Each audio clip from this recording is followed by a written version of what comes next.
S&P 500이 3일 연속 상승을 이어갔으며 나스닥도 상승 마감했습니다. 시장 참여자들은 내일 발표될 1월 고용보고서에 주목하고 있으며 이에 따라 장기채 금리가 하락할지 다시 상승할지가 결정될 가능성이 큽니다. 이는 많은 주식, 특히 중소형주에 상당한 영향을 미칠 것으로 보입니다. 현재 시장은 하락세가 잠시 멈춘 상태에서 고용보고서를 기다리는 국면입니다. 장기채 금리는 중소형주에 큰 영향을 주는 요인이므로 내일 발표될 고용보고서가 예상보다 약하게 나오면 장기채 금리가 추가 하락할 가능성이 있습니다. 반면 예상보다 강한 고용 지표가 나오면 50일 이동평균선을 다시 돌파하려는 시도가 나올 수도 있습니다. S&P 500은 12월부터 이어졌던 하락 추세가 끝나고 새로운 가격 채널 안에서 움직이는 모습입니다. 현재 이 채널을 상방 돌파할 수 있을지가 중요한 관건이며 만약 돌파하지 못하고 저항을 받는다면 다시 변동성이 커질 가능성이 있습니다. 완벽한 상승 추세로 전환된 것은 아니지만 나스닥이나 소형주에 비해 상대적으로 강한 모습을 보이고 있습니다. 나스닥은 횡보세를 이어가는 중입니다. 현재 19,000포인트를 주요 지지선으로 삼고 상승을 시도하는 모습을 보이고 있습니다. 여전히 뚜렷한 상승 추세가 형성된 것은 아니지만 반대로 하락 추세가 명확하게 나타난 것도 아닙니다. 따라서 횡보 장세로 볼 수 있습니다. 소형주는 여전히 12월 18일 파월 의장의 발언 이후 급락했던 흐름을 되돌리지 못한 상태이며 강한 저항선을 형성하고 있습니다. 현재로서는 금리가 명확한 하락 추세를 보이거나 정책적인 지원, 세금 감면이나 규제 완화 등이 나오지 않는 한 소형주가 강한 상승을 보이기는 어려울 것으로 판단됩니다. 추가적인 기다림이 필요한 시장 상황입니다. 공포 탐욕 지수는 4일 연속 공포 상태를 유지하며 시장 심리가 여전히 위축된 모습을 보이고 있습니다. 나스닥이 강한 횡보를 이어가고 있어 공포 지수가 50 이상으로 급등하기는 어려운 상황이지만 시장 자체가 지지부진한 흐름 속에서 변동성이 지속되며 투자 심리가 위축되고 있다고 볼 수 있습니다. 2025년 2월 6일 기준으로 현재 시장은 대상승장 속에서 단기적인 변동성을 동반한 조정을 거치는 중입니다. 하지만 대형주와 S&P 500이 급락 없이 실적 발표에 따라 조정을 받고 있는 모습을 보면 시장 참여자들이 과도한 공포에 빠진 상황은 아니다라고 판단됩니다. 급격한 하락보다는 완만한 조정 흐름 속에서 실적에 대한 개별 대응이 이루어지고 있는 모습입니다. 최근 중형주가 조금씩 힘을 얻고 있는 모습이 포착되고 있습니다. 따라서 중형주 섹터에서 어떤 종목들이 강한 흐름을 보이고 있는지 면밀히 살펴보는 것이 중요하며 이를 바탕으로 현재 보유 중인 현금을 적절히 배분하는 전략을 고려하는 것도 좋은 방법이 될 것입니다. 오늘 금은 쉬어가는 모습을 보였습니다. 최근 강한 상승세를 이어왔기 때문에 단기적인 쉬어감은 자연스러운 흐름이며 현재까지 추세가 유지되고 있고 매수 시그널도 살아있는 상태이므로 보유 관점을 유지하고 있습니다.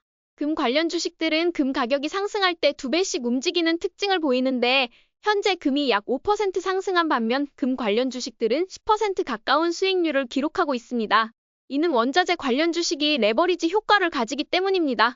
비트코인은 오늘도 마이너스 0.38% 하락하며 최근 안전자산 선호 심리가 강해지면서 비트코인에 대한 선호도가 약간 준 상태입니다. 하지만 박스권 내에서 움직이고 있는 한 매도할 필요는 없다고 판단됩니다. 오늘 빅테크 기업들은 전반적으로 상승했으며 테슬라와 브로드컴을 제외한 모든 종목이 상승 마감했습니다. 엔비디아 역시 상승을 이어가며 아주 좋은 흐름을 보였고 이는 시장 분위기에 긍정적인 영향을 주었습니다. 기술적으로 넷플릭스가 다시 한번 선두 자리를 차지할 움직임을 보이고 있습니다. 저항선을 돌파하며 상승세를 지속하는 모습이며 주당 순이익이 무려 102% 증가한 만큼 이 정도 성장률을 보이는 기업의 주가가 오르지 않을 이유가 없습니다. 저는 현재 추가 매수 없이 보유만 하며 상승을 즐기는 전략을 유지할 계획입니다. 추세가 끝나는 시점에 매도를 진행할 예정이며 당분간은 계속해서 흐름을 지켜볼 생각입니다.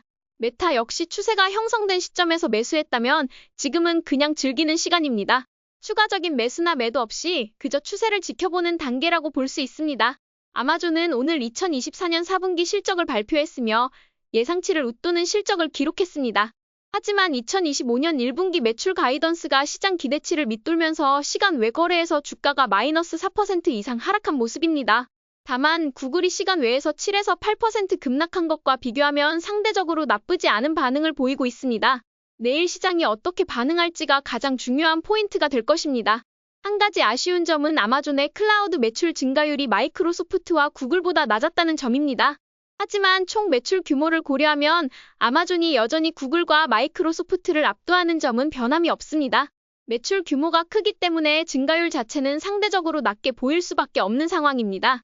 차트를 보면 내일 50일 이동평균선을 지지하는지가 단기 모멘텀을 이어가는 핵심 요소가 될 것입니다.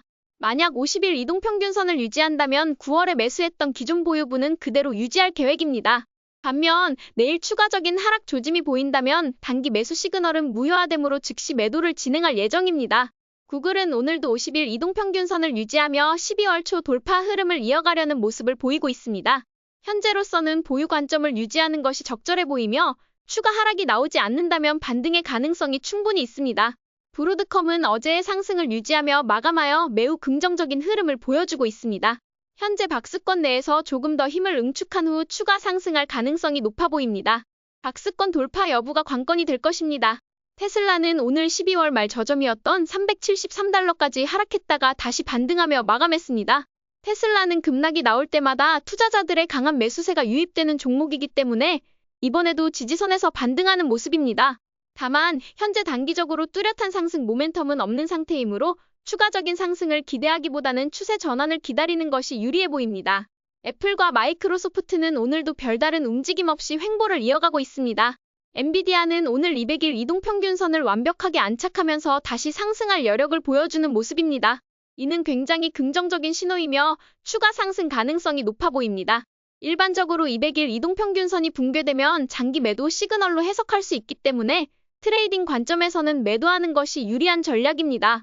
하지만 엔비디아의 평균 매수 단가가 낮은 투자자라면 펀더멘털이 여전히 강하기 때문에 굳이 매도할 필요는 없습니다. 오늘은 금융주가 가장 큰 상승을 기록하며 마감했습니다. 현재 금융주는 2025년 들어 가장 강한 흐름을 보이고 있으며 1월 초에 매수한 투자자라면 추세가 이어지는 한 매도할 이유는 없어 보입니다. 다만 금융 섹터 내에서도 먼저 상승을 시작했던 증권사 및 주식거래 관련 기업들은 점차 쉬어가는 모습을 보이고 있습니다. 이는 상승 피로도가 누적된 영향으로 보이며 이제 횡보가 나올 가능성을 염두에 둘 필요가 있습니다. 소프트웨어 ETF인 IGV가 오늘 약간의 돌파 시도를 진행했습니다. 현재 소프트웨어 주식들은 대부분 실적이 긍정적이고 많은 주식들이 실적 발표 후의 시간 외 거래에서는 급락이 있어도 장이 시작되면 다시 반등하는 흐름이 반복되고 있습니다. 이는 시장이 초기 반응으로는 실적을 부정적으로 해석하지만 개장 후 투자자들이 다시 실적을 재평가하며 매수세가 유입되는 패턴이 형성되고 있음을 의미합니다.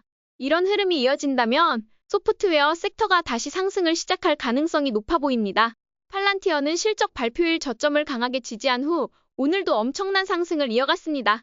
최근 시장에서는 갭 상승이 강하게 나타나면서 실적 발표 후 저점을 지지하는 주식들이 시장의 리더로 자리 잡고 있는 경향이 뚜렷해지고 있습니다. 팔란티어 역시 이러한 패턴을 보이며 강한 추세를 유지하고 있습니다. 현재 추세가 강하게 유지되고 있기 때문에 보유 관점이 적절하다고 판단됩니다. 추세가 깨지지 않는 한 추가적인 상승 가능성이 충분히 열려있는 상황입니다. 소프트웨어 친구들 대부분이 현재 갭 상승 돌파 후 유지하는 패턴을 보여주고 있는데 그런 주식들은 계속 보유하면서 상승을 즐기면 된다고 생각합니다. 식료품 3총사 오늘도 상승을 했는데 지금 현재 주요 이동평균선에서 멀리 간 상태입니다. 그렇다고 해서 매도할 이유는 없지만 혹시 처음 매수에 들어가시는 분들은 주의하시기 바랍니다. 오늘은 별다른 뉴스 없이 시장이 그냥 실적에 따라 움직이는 하루였다고 볼 수 있습니다. 실적이 좋은 기업들은 계속 올라가고 실적이 안 좋은 기업이어도 실적 자체는 좋은데 예상치가 너무 높아서 내려갔던 주식들은 계속해서 버티고 있는 모습을 보이고 있습니다. 이것은 상승장의 특징으로 현재는 시장이 변동성을 보이는 와중에도 주요 지지선을 유지하면서 상승을 유지하는 모습을 보이는 것 같습니다. 오늘도 저희 전략이 재미있으셨다면 좋아요와 구독 버튼 눌러주세요. 지금까지 방구석 해직